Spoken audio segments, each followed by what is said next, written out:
Trump's new rival, Vivek Ramaswamy, a disruptive force in American politics in the realm of Ohio's political stage, a figure emerges in the first Republican presidential primary debate, exuding the poise of a champion racehorse at the Preakness.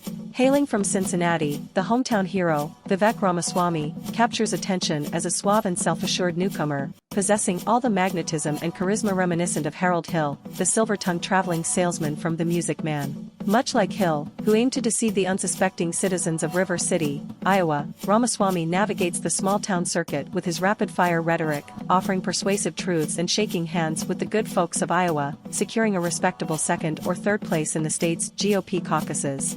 Ramaswamy's performance on the campaign trail mirrors the charismatic allure of Professor Hill, but beneath this surface charm lies something far from benign.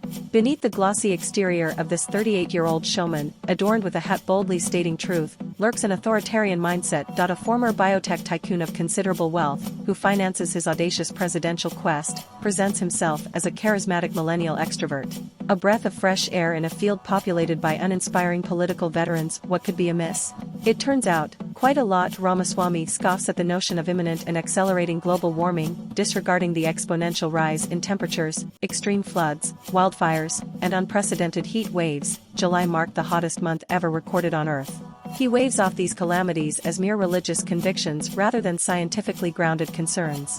Embracing fossil fuels and their harmful emissions as vital to human prosperity, he ignores their overwhelming contribution to global climate change, which accounts for over 75% of greenhouse gas emissions and nearly 90% of carbon dioxide emissions. Coal, oil, and gas, the very culprits of climate disruption, become Ramaswamy's allies as he promises to abandon the anti-carbon agenda, pledging to increase drilling, fracking, and coal burning, all while refraining from apologizing for such practices as part of the American identity. Ramaswamy also vows to dismantle the administrative state, setting his sights on eliminating key government agencies like the FBI, IRS, and Department of Education. Proclaiming himself a supporter of revolution, this wealthy newcomer seeks a revival of American ideals like self-governance and free speech, while paradoxically advocating for unilateral governance. This budding ideologue presents a series of paradoxes.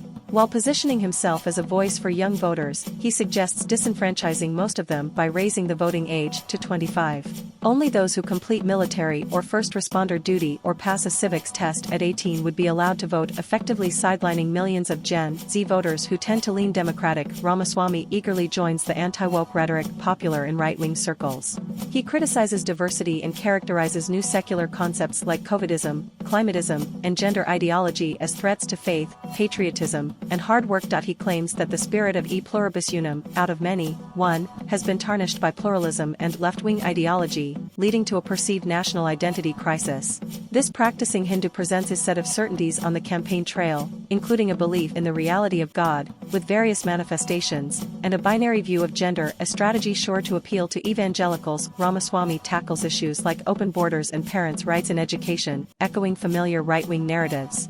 However, his rhetoric becomes more extreme when he envisions himself as the solution to a moral vacuum in the country, endeavoring to redefine contemporary American identity. He pledges to hold the police state accountable for indicting Trump, even suggesting a pardon for the twice-impeached former president. In an odd twist, he invokes the one rule of law that sets America apart, decrying the federal charges against Trump as un-American and an awful precedent. In this discourse, Ramaswamy seems to overlook the ominous precedent set by a former president who spurred a violent attack on the U.S. Capitol, aiming to overturn the democratic process. Instead, he speaks of corrupt federal police and supports mob justice, drawing a troubling parallel to the events of January 6.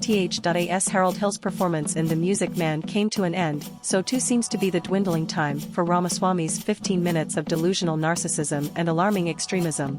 Perhaps a return to public service in Columbus could satiate his hunger for meaning, though it remains doubtful. Like a defendant facing multiple indictments, he craves attention, a platform, and unchecked power to wield as a despot.